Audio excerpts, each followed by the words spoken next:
Dear students, अभी तक आपने जो पढ़ा वो न्यूटन के first law, second law.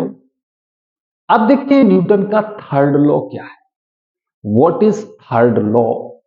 Third law Newton का क्या कहता है? न्यूटन थर्ड लॉ,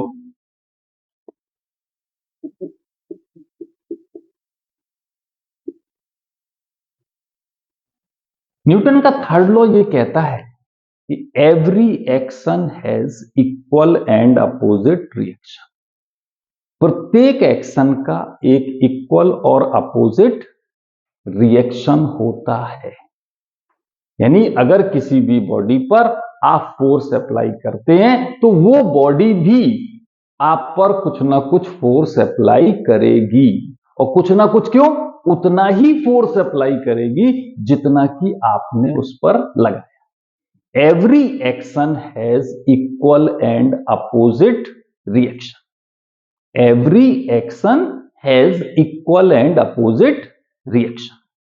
ठीक है, तो अब देखिए एक चीज, जैसे मान लेते हैं कोई भी ये एक सरफेस है, इस पर एक कोई भी आपकी बॉडी रखी हुई है जिसका मास है, तो इसका वेट, किसी भी बॉडी का जो वेट है, it is always vertically downward. Weight is always vertically downward, और जब वेट वर्टिकली डाउनवर्ड लगता है तो अब जब वेट लग रहा, वेट किस पे लग रहा? सरफेस। तो सरफेस भी तो कोई फोर्स लगाएगी, और उसी फोर्स को हम क्या कहते हैं? रिएक्शन फोर्स कहते हैं। तो ये reaction is always in opposite. तो वेट किस पे लग रहा है? सरफेस पे। रिएक्शन किस पे हो रही है? बॉडी पर। तो जब किसी भी इस तरीके से रिएक्शन कंसीडर करते, वैसे तो ये equal but opposite in direction होती, लेकिन अगर इक्विलिब्रियम कंसीडरेशन किया जाता है, इक्विलिब्रियम क्या होता है? What is equilibrium?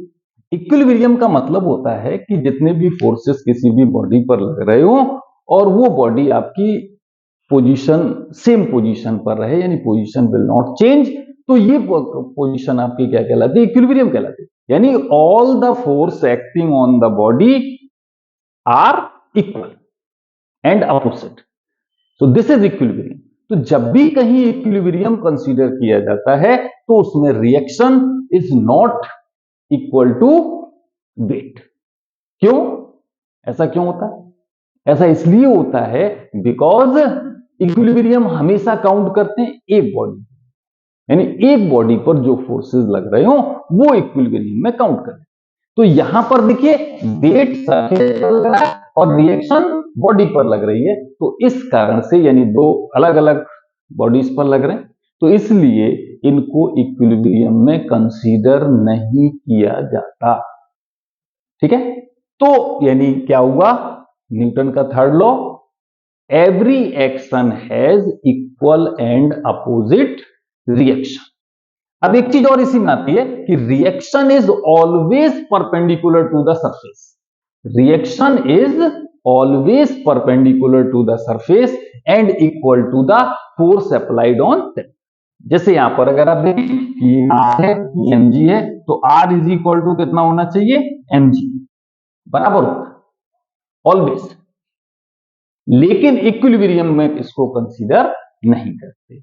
बस इतनी सी बात है कि न्यूटन का third law, every action has equal and opposite reaction. इसको देखिए, इसको एक एग्जांपल से देख सकते हैं, समझ सकते हैं। जैसे आप किसी दीवार को धक्का दीजिए, दीवार को आप धक्का दीजिए और आप इस तरह धक्का देकर के छोड़ दीजिए, तो क्या होगा? या आपकी बॉडी आगे की तरफ जाएगी और उस दीवार में टकरा सकती। तो क्या हुआ? क्यों टकराए आप?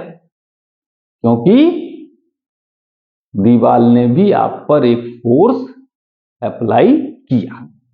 तो ये आपका रिएक्शन।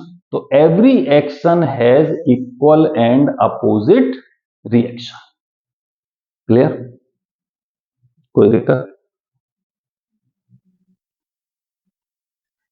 नहीं?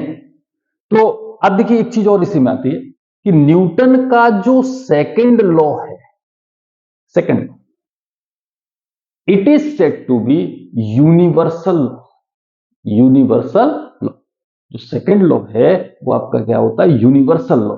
यूनिवर्सल से मतलब क्या हुआ, यूनिवर्सल का मतलब ये सभी जगह एप्लीकेबल हो।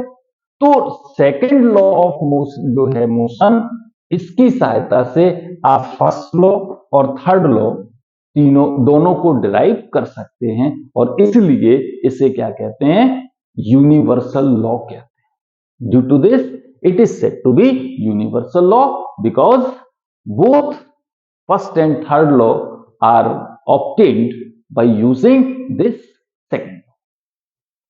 Clear? Okay, thank you.